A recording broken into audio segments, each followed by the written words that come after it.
जब मेरा 2 जनवरी को रिजल्ट आया तो मैं इतनी खुश थी, शायद मुझसे ज्यादा सर को और मेरे माँ बाप को ज्यादा खुशी हुई होगी। उसके बाद सर को कॉल करके बताया कि सर मेरा सिलेक्शन हो गया है, और सबसे ज्यादा सर का धन्यवाद। सर ने मेरे को जहाँ जहाँ मैं कमजोर पड़ी वहाँ सर ने मेरे को बहुत सपोर्ट किया, और मेरे माँ बाप ने भी बहुत सपोर्ट किया है, और मैं बहुत किस्मत वाली हूँ कि उन गलतियों में सबसे ज्यादा सर ने मेरा साथ दिया। इन्होंने बताया कि बेटा आप इस तरह से तैयारी करो, आप ये करो, आप एक दिन आगे जाओगे। और मैं देख रही हूँ कि सर के बहुत स्टूडेंट हैं जो अलग अलग जगह पे अपना नाम कमा रहे हैं, और मैं भी उन्हीं में से एक हूँ। शुरुआत से हम एक नॉर्मल परिवार से हैं, और नॉर्मल अपनी तैयारी होती है। जब शुरू में आते हैं कोचिंग करने तो हमें ये पता ही नहीं होता कि क्या करना है, कैसे करना है। और अगर उस टाइम पे अगर कोई अच्छा इंसान, सही इंसान हमें अगर सही गाइडेंस देता है तो उससे ज्यादा इम्पोर्टेंट कुछ नहीं है। तो सर ने मेरे को बहुत अच्छे से गाइड किया, यहाँ तक मैं जो आज जो कुछ भी हूँ उसमें कहीं ना कहीं सर का भी एक मेन रोल है, तो उसके लिए धन्यवाद सर।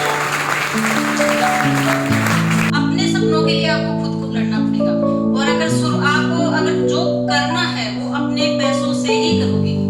तो मैं यही बोलना चाहूंगी कि आप बस अपनी तैयारी कंटिन्यू रखो, और बहुत ऐसे फेज आएंगे, बहुत ऐसा टाइम आएगा आप कमजोर पड़ोगे। जब मेरा राजस्थान पुलिस में फिजिकल में मैं फेल हुई, मैं बैठ के रोने लग गई थी ग्राउंड में। लेकिन मैं ये मानती हूँ अगर उस दिन मैं लग गई होती, ना तो मैंने इतनी एग्जाम दी होती, ना मैंने ये देखा होता कौन से पेपर का क्या लेवल है, और ना ही शायद मैं आज इस ऑर्गेनाइजेशन का हिस्सा होती, जो एक बहुत अच्छा ऑर्गेनाइजेशन है। और अभी भी ये नहीं कि एएसओ बन के मैं रुक गई, मुझे अभी भी कुछ आगे करना है। कि आपकी जो शुरुआती एजुकेशन थी उसमें आप जैसे 12th हमारे वाले ऐसे ही है, कह लड़कियां में 42-43 बनती है, लड़कों के 80-85 बन जाती है।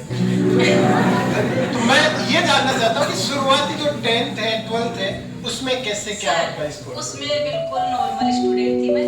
आपने कंपटीशन को क्यों चुना? मुझे ये था, मेरा टारगेट तो था भर्ती। पापा चाहते थे कि मैं बेल्ट की जॉब करूं। आप इस पोस्ट पे हैं, आपको क्या क्या सुविधा मिलती है? पहले तो हमें क्वार्टर रहने के लिए ऑफिस से हमें कहीं भी भेजा जाता है, तो उसके लिए मैं फ्लाइट के लिए एलिजिबल हूँ।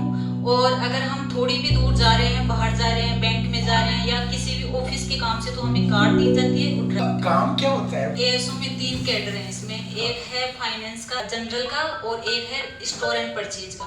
तो मैं हूँ परचेज सेक्शन में। आप इन लोगों को क्या सलाह देना चाहते हैं? कमी हर इंसान में होती है, आप शुरुआत कीजिए, और ये मत सोचिए कि वो क्या सोचेगा। वो आपके घर के हालात आपको सुधारने, कोई दूसरा सुधारने नहीं आएगा। तो उसके लिए बस मैं आपसे यही बोलना चाहूंगी कि आप अपनी तैयारी कंटिन्यू रखो। तो अगर मुझे जो सपने मैंने अपने लिए देख रखे हैं, अपनी फैमिली के लिए देख रखे हैं, तो वो मुझे खुद को ही पूरे करने हैं। बहुत बहुत धन्यवाद। और आप सब लोग भी ममता की तरह एक दिन बहुत अच्छी पोस्ट पर जाएं, और मैं तो यही चाहता हूं कि जिस हिसाब से ये गुड़िया आज सिलेक्ट होकर यहाँ पहुंची है, उससे जितना मैं कह सकता हूँ हृदय गदगद हुआ है, जितनी खुशी मुझे हो रही है, वही खुशी आपसे अपेक्षा करते हैं। उसी तरीके से मैं चाहता हूँ कि आप भी एक दिन आए, 1 नहीं 2 नहीं 3 नहीं, पूरा डब्बा का डब्बा आप भी मिठाई खिलाएं, ये मेरी अपेक्षा है। दिल्ली में जाना होता है, मैं किसी ना किसी का नाम खोज लेता हूँ। आप जैसे तमिलनाडु में ये पहुंच गए, दिल्ली में आप चले जाएंगे, या दिल्ली में बहुत सारे हैं अलग अलग स्टेट में, और चलो फिर चुनाव लगा दिया।